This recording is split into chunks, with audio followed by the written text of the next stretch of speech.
Hey, morning everyone. Hey, one of those days you're going to hear a beeping sound in the back.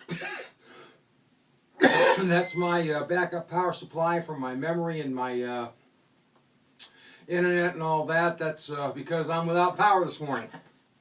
Hey, just gives you an idea that we don't need electricity to do good things, do we? Just got done with the Gazelle. Did my chest presses and my back rows down on the Gazelle, or on Total Gym. And now I'm about ready to pull some of these. I just got through with some bench presses.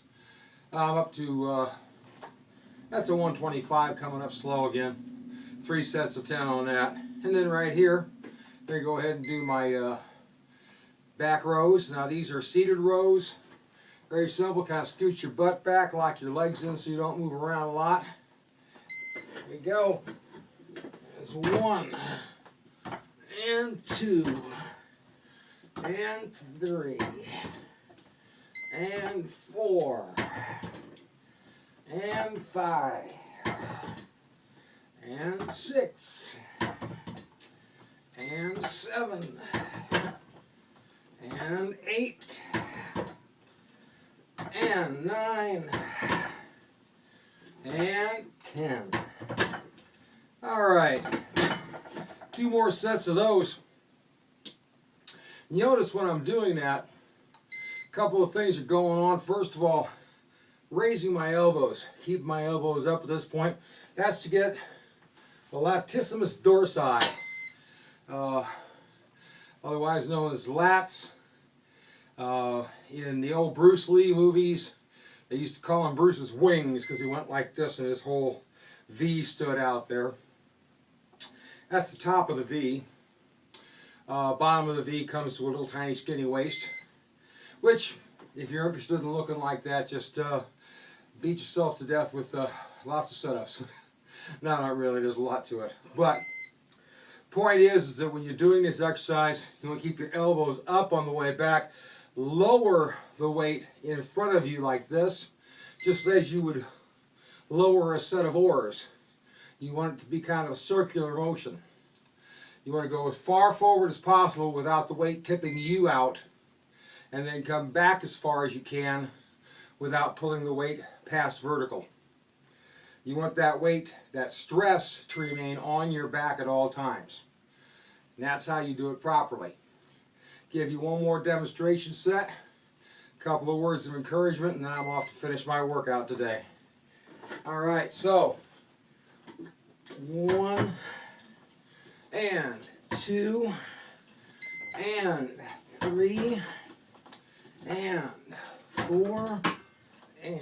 Okay, I thought I'd toss a little extra for you. Here we go.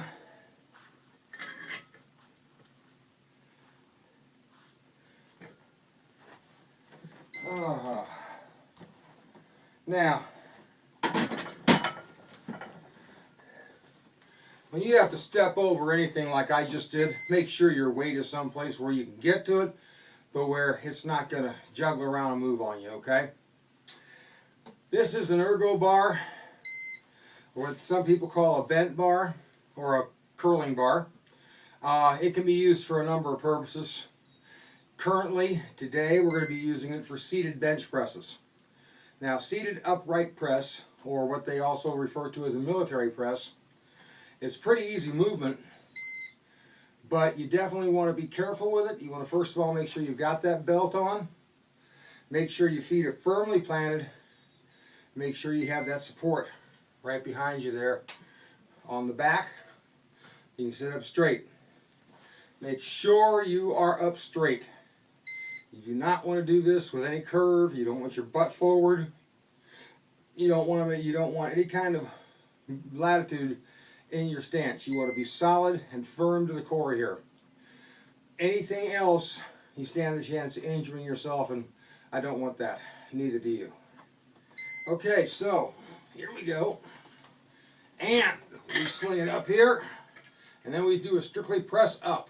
1, 2, 3, 4, 5, 6, 7, 8, 9, and 10. All right. Excellent. Okay, now during that exercise, my butt, top of my back stayed pressed against the back. My back did arch, just as it does on a regular bench press. Why? Leverage. You need leverage to properly complete the exercise, especially if the weight is more than you're normally used to doing. For me, 60 pounds, no big deal.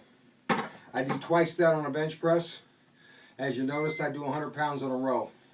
But these are my third sets, and my third sets I usually break it down a little bit. Depends on what I'm doing. If I'm going for size, then I actually do my heavy sets last. But I do smaller sets. I'll do 3 sets of 5 in order to get that last stress on there and to get the exercises completed. When I'm going for form or toning at this point, which is what we're doing today, strictly going ahead and using the 60-pound weights. That's like I said, that's half of what I bench press with.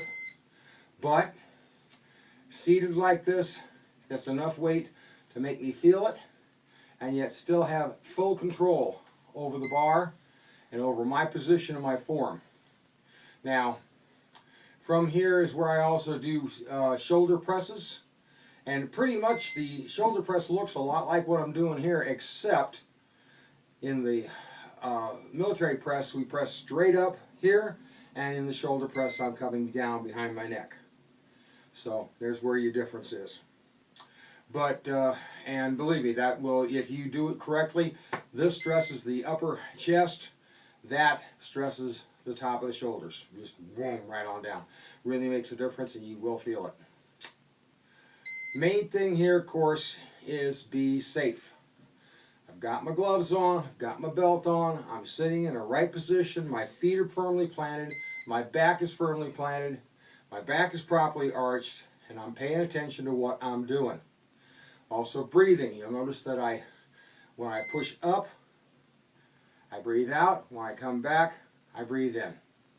I also come down slowly and go up quicker. Reason for that, stresses your muscles, gets your muscles properly oxygenated.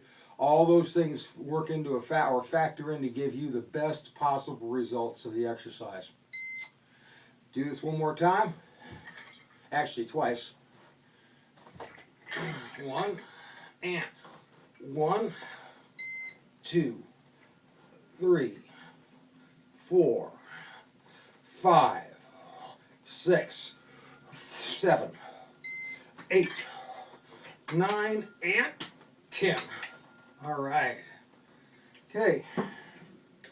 All right, one more set of these to go, and we'll do some standing bent over rows with the same 60 pounds. Why are we doing this? Stay fit. Stay strong.